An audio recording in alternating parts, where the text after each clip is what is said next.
그럴 때가 있죠. 가족들이 각자 하루를 잘 보내고 이제 모두 저녁이 되어 집으로 돌아옵니다.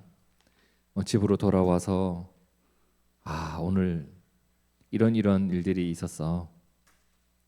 엄마 아빠 오늘 학교에서 이런 일이 있었어요. 오늘 그 사람이 나한테 이렇게 했어요. 이렇게 저녁에 오늘 겪었던 일들을 서로 이야기 나눌 때가 있잖아요.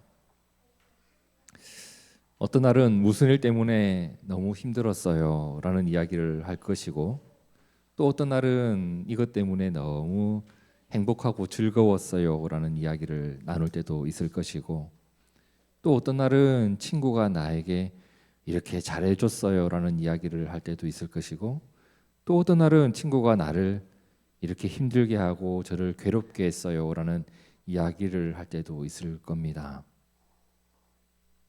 제가 오늘 본문 시편 4편을 묵상하는데 꼭 그런 분위기가 느껴졌어요. 하루를 보내고 이제 잠들어야 할 시간이 되었는데, 잠자리에 들기 전에 오늘 내가 겪었던 일들, 그리고 내가 오늘 만났던 사람들, 그것에 대한 이야기를 하고 있는 거예요. 누구에게? 하나님에게.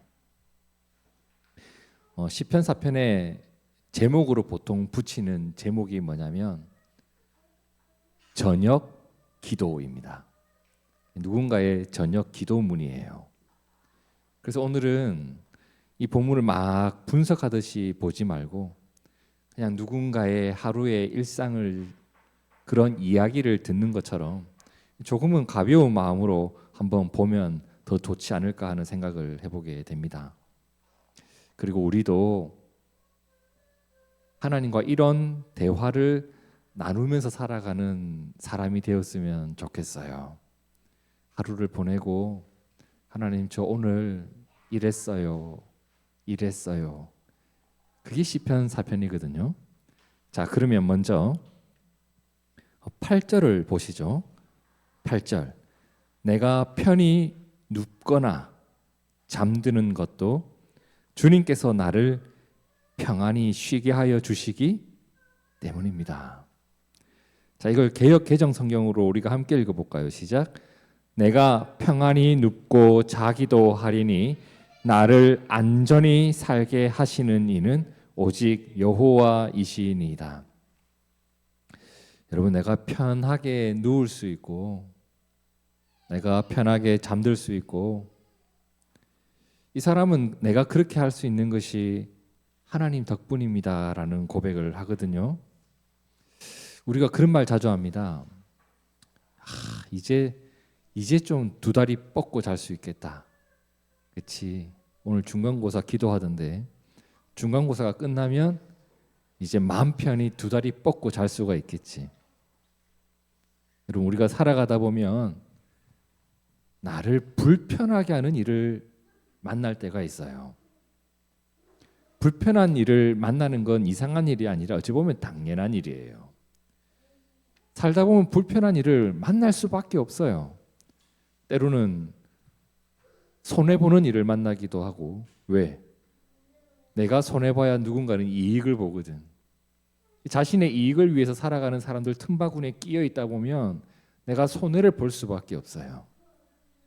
때로는 억울한 일을 만나기도 하죠. 때로는 감당이 안 되는 어려운 일을 만날 때도 있어요. 감당이 안 돼. 그리고 때로는 뜻밖의 사고를 만날 때도 있고, 그러니까 이런 일들이 나에게도 있을 때가 있단 말이에요. 지난주에 어떤 분이 저에게 이런 이야기를 하더라고요. 제가 직장에서 예배를 마친 후에 이렇게 간식을 좀 나누거든요. 그런데 그분이 교통 정리 순번이 돌아와서 예배 드리는 중간에 나가셨단 말이에요. 그리고 돌아왔는데 나에게 돌아와야 될 간식을 다 먹어버렸네. 챙겨놓은 사람이 아무도 없는 거예요. 그게 그렇게 서운하더래요. 막 섭섭하고 그게 마음이 힘들어가지고 같이 예배드리는 사람들 얼굴을 한 2, 3일간 보기 싫어지더라고요. 그러면서 하시는 말씀이 목사님 제가 이 수준밖에 안 되는 걸 제가 느꼈습니다라는 이야기를 하시는 거예요. 그 일이 그분의 마음속에 담겨버렸던 거예요. 때로는 그럴 때가 있죠. 누군가 무심코 말을 툭 던져버려요. 너가 그러니까 안 되는 거야. 근데 그 말이 그 사람은 무심코 던진 말인데 내 가슴에 팍 하고 꽂히게 버린 거예요. 나를 불편하게 만드는 일이죠.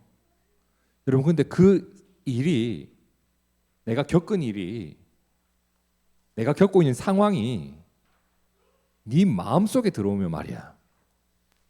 그게 내 마음에 담겨버리면요. 이제 편하게 쉬어야 될 시간이 돌아와도 쉬지를 못해요. 제가 그래서 휴가를 가도 쉬지를 못해요. 그 다음 주에 설교를 해야 되잖아요. 무슨 설교를 하지? 무엇을 하지? 계속 그것이 내 마음속에서 떠나지를 않아요. 그때는 쉴 줄 몰라요. 편하게 쉬는 것이 그렇게 힘들어요. 근데 나를 어렵게 한 일이 내 마음에 담기면 어떻겠어요? 쉬지를 못하는 거예요. 그런데 오늘 시편 4편을 노래한 사람은 내가 편히 누울 수 있대. 편하게 잠들 수 있대. 그날 좋은 일만 있었기 때문에 그랬을까? 자, 오늘 말씀을 보면 그가 만났던 사람들이 나와요. 어떤 사람을 만났지? 2절을 함께 읽어볼까요? 시작. 너희 높은 자들아 언제까지 내 영광을 욕되게 하려느냐? 언제까지 헛된 일을 좋아하며 거짓 신을 섬기겠느냐? 헛된 일을 좋아하고 거짓 신을 섬기는 사람들. 근데 그들의 사회적 위치가 어때요? 너희 높은 자들아. 높은 자들이 되었대요. 거짓으로 살아가고 하나님을 버리며 살아가는 자들이 사회적으로 높은 지위를 차지하고 있는 거예요. 여러분 그런 말 있죠. 윗물이 맑아야 아랫물이 맑다. 근데 위에까지 올라가 있는 자들이 거기에서 하는 짓거리를 가만히 들여다보니까 계속해서 헛된 일을 하고 있는 거예요. 헛된 일을 위해서 몸부림치면서 살아가는 거예요. 그리고 하나님이 아닌 것을 하나님이라고 하면서 살아가고 있는 거예요. 그것을 이 사람이 지켜보았어요. 내 주변의 사람들이 그러고 있는 거예요. 그러한 자들 속에서 나는 거룩한 삶을 선택하면서 살아가는 것이 결코 쉬운 일이 아니거든. 왜? 나도 그렇게 하고 싶어, 사실은. 나에게도 편하게 살고 싶고 나에게도 주의 말씀 버리고 그냥 이번에는 나의 이익을 취하자라고 할 때가 있단 말이에요, 사람이.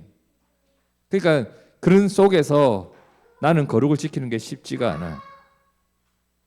때로는 손해를 봐야 되고 때로는 내 욕심을 포기해야 되고 그들이 얻는 이익을 보면서 그들이 그렇게 살아도 높은 곳에 올라가는 것을 보면서 내 마음속에 갈등이 생기기도 하고 믿음의 선택을 버리고 싶을 때도 있고. 그런데 이 사람이요, 주변에서 그따위로 살아가는 사람들의 모습을 보았음에도 불구하고 그것만 내 마음에 담아둔 것이 아니라 무엇을 마음에 담아두었냐면 이런 믿음. 3절과 4절을 함께 읽습니다. 시작. 주님께서는 주님께 헌신하는 사람을 각별히 돌보심을 기억하여라. 주님께서는 내가 부르짖을 때에 들어주신다.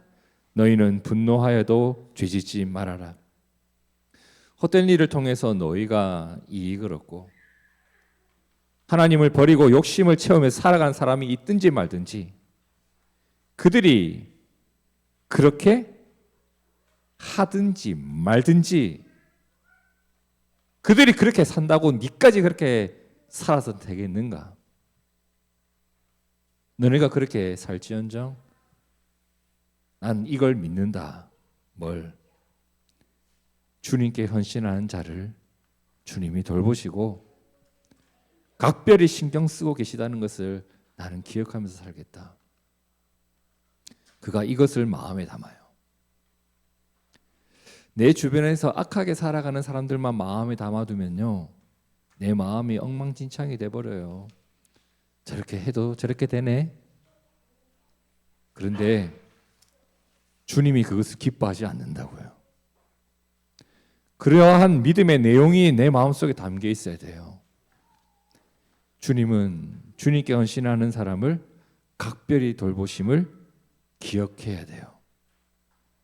우리가 기억해야 될 것은 그들이 그렇게 살아서 얻는 이익을 기억하면서 살아가는 것이 아니라 주님이 주님을 위해서 헌신하는 자를 각별히 신경 쓰신다는 것을 기억해야 돼요. 창세기 19장에 보면 이런 말씀이 있어요. 하나님이 그 지역의 성 소돔과 고모라를 멸망시키실 때요, 곧 롯이 거주하는 성을 엎으실 때에 하나님이 누구를 생각해요? 아브라함을 생각하사. 하나님이요, 아브라함을 생각을 해요. 시편 8편 4절, 사람이 무엇이기에 주께서 그를 생각하시며 인자가 무엇이기에 주께서 그를 돌보시나이까. 하나님이요, 사람들을 생각하십니다. 그리고 시편 40편 17절, 나는 가난하고 궁핍하오나 주께서는 나를 생각하시오니 주는 나의 도움이시오 나를 건지시는 이시라. 주님을 나의 도움이라고 고백하고 주님께서 나를 건지신다고 믿는 믿음을 가진 자, 그를 하나님이 생각하고 계십니다. 성도 여러분, 하나님께서 그를 생각하시고 나서 가만히 계신 게 아니에요. 하나님이 무언가 마음의 부담을 느끼시면요, 그 사람을 위해서 일을 하기 시작합니다. 하나님이 그를 생각하시면 하나님께서 그를 위해 무언가 계획을 세우시고 그를 위해서 뭔가를 행하신단 말이에요. 다시 한번 우리 오늘 본문 3절을 보세요. 주님께서는 주님께 헌신하는 사람을 각별히 돌보심을 기억하여라. 여러분, 이거 잊지 마세요. 반드시 주님께서 일하십니다. 주님께서 내가 부르짖을 때에 들어주신다. 이 사람에겐 이 믿음이 있었던 거예요. 그러니까 주변에 높은 사람들이 엉뚱한 짓을 하고 하나님이 아닌 것을 하나님이라 부르면서 살아가고 있을 때 그것 때문에 내 속에 탄식이 생기고 고통스러울지언정 또 무엇을 기억했냐면 하나님께 헌신하는 자를 하나님이 돌보신다는 것을 기억하였더니 어때요? 7절, 주님께서 내 마음에 안겨주신 기쁨이 생겼다고 합니다. 그 기쁨의 크기를 그는 이렇게 말해요. 곡식과 새 포도주가 풍성할 때에 누리는 기쁨보다 더 컸대요. 오늘 내가 그들과 똑같이 살지 않고 나는 그들과 달리 믿음으로 살아온 것이 뿌듯하고 기뻤던 거예요. 성도 여러분, 저는 이것이 믿음으로 살아가는 자의 가오라고 생각합니다. 가오 있게 삽시다. 가오가 뭐예요? 뿌듯한 거예요. 자신 있는 거예요. 하나님으로부터 그것이 나온 거예요. 그리고 이 사람이 또 만났던 사람들 중에 이런 사람들이 있었다고 해요. 어떤 사람을 만났나? 6절, 주님, 우리에게 큰 복을 내려주십시오. 누가 우리에게 좋은 일을 보여줄 수 있을까? 하면서 불평하는 사람들이 있더래요. 그러니까 이 말이 좋은 말처럼 보이지만 사실 비꼬는 말이에요. 주님, 우리에게 복 한번 줘보십시오. 우리 이렇게 힘든데 보고만 계시잖아요. 무슨 좋은 일을 주님이 보여주셨습니까? 쉬운 성경으로 보면 많은 사람들이 누가 우리에게 선한 것을 보여주겠는가라고 묻고 있다. 낙담한 거예요. 낙심이 되는 거예요. 믿음으로 살아가도 내가 원하는 바가 이루어지지 않는 현실을 보면서 낙심을 해버리는 거예요. 마태복음에 보면 세례 요한이라는 사람이 나오는데 그 사람은 하나님의 정의로운 부분을 믿고 의로우신 하나님을 선포하면서 살았던 사람들이에요. 악하게 살아가는 사람들에게 심판을 아주 호랑이같이 사자같이 외치던 사람이에요. 근데 요한이 감옥에 갇히네요. 악하게 살던 자들이 힘을 가지고 그들은 그 힘으로 나를 감옥에 가뒀어요. 그리고 그 감옥에서 결국은 사형을 당하죠. 그가 감옥에 갇혔을 때 사람을 보내어서 예수님께 이런 질문을 던졌다고 합니다. 마태복음 11장 2절에 요한이 옥에서 그리스도께서 하신 일을 듣고 제자들을 보냅니다. 뭐 좀 물어보라고 하죠? 오실 그 이가 당신이니까. 우리가 다른 일을 기다리니까.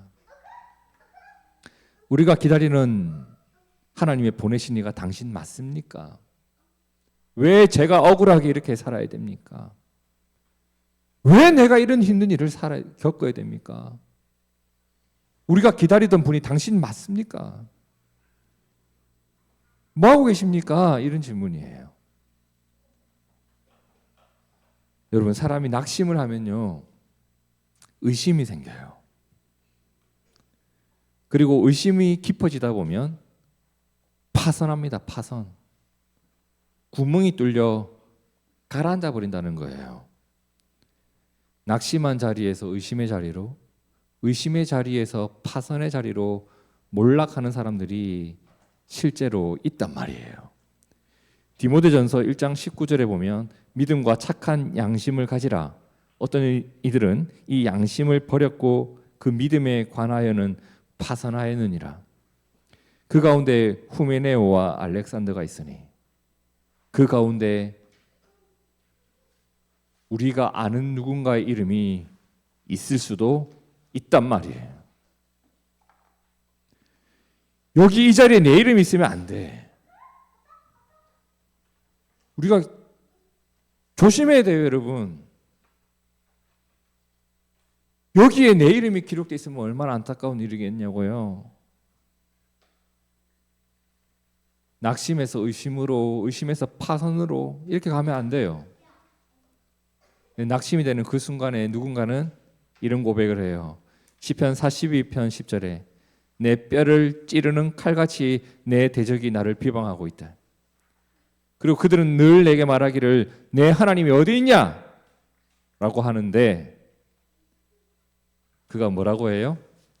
내 영혼아, 네가 어찌하여 낙심하며 어찌하여 내 속에서 불안해하는가? 너는 하나님께 소망을 두라. 나는 그가 나타나 도우심으로 말미암아 내 하나님을 여전히 찬송하리로다. 누군가는 이렇게 낙심을 이겨낸단 말이에요.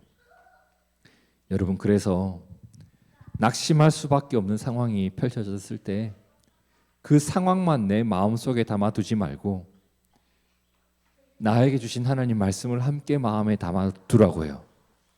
그러면 그 말씀이 그 낙심을 이기게 하는 겁니다. 오늘 시편 4편을 고백한 사람도 너희들이 그렇게 말을 하든지 말든지 그는 어떻게 하겠다고 해요? 자, 시편 4편 6절과 7절. 주님, 우리에게 큰 복을 내려 주십시오.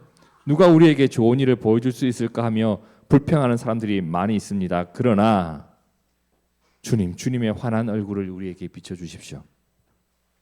주님께서 주신, 내 마음에 안겨주신 기쁨은 햇곡식과 새 포도주가 풍성할 때에 누리는 기쁨보다 더 큽니다.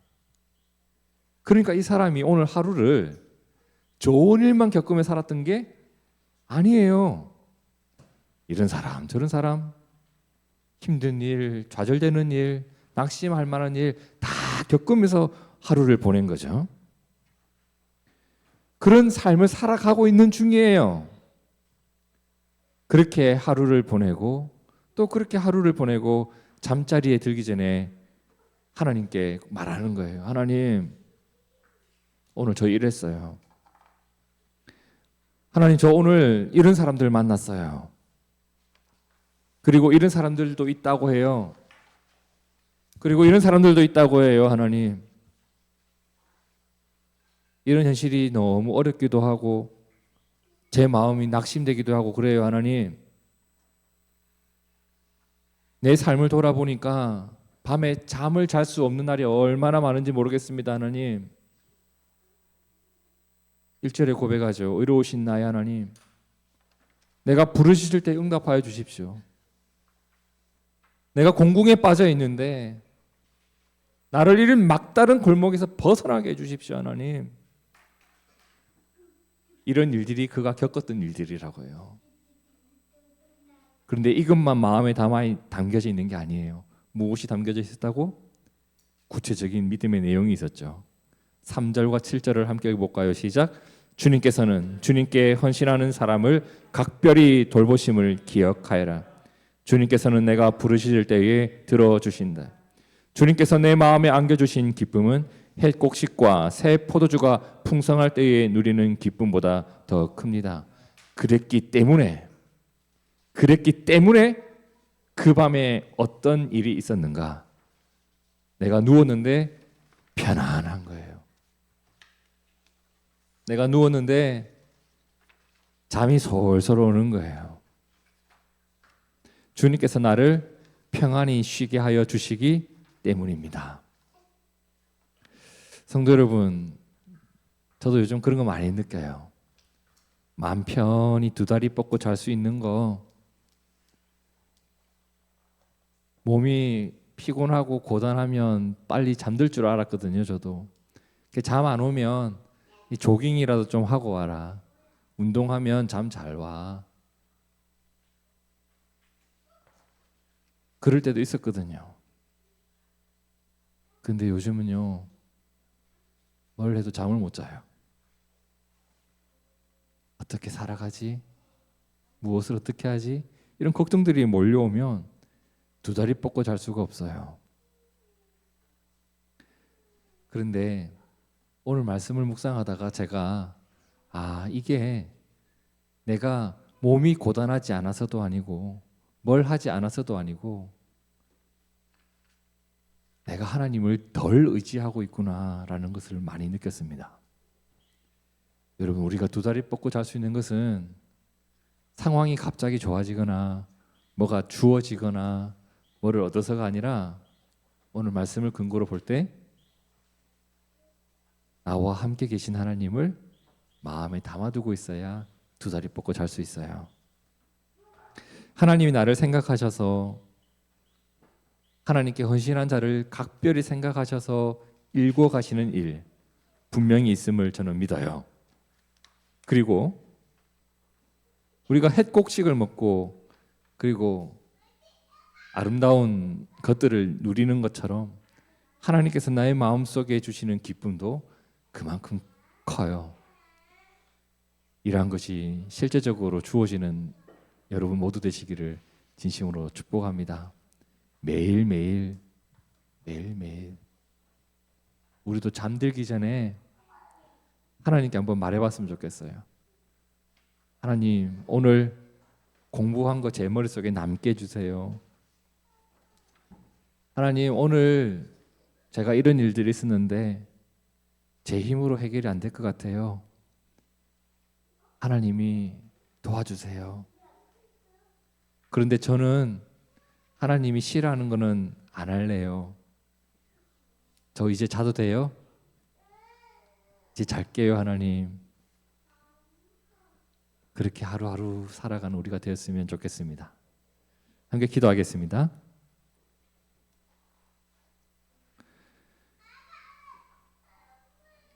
우리를 사랑하시는 하나님, 우리를 돌보시는 하나님, 우리의 간구소리에 귀를 기울여 주시고 우리의 삶의 어려움들을 해결해 가시는 하나님의 큰 손을 바라보며 살아가는 우리가 되게 하옵소서. 믿음의 눈으로 주님을 바라보고 마음에 담겨진 하나님 말씀이 살아 역사하셔서 내 마음의 근심과 염려가 떠나가는 역사를 보게 하옵소서.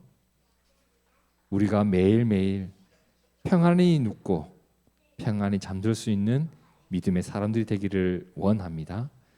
살아계신 예수님 이름으로 기도드립니다. 아멘. 아멘.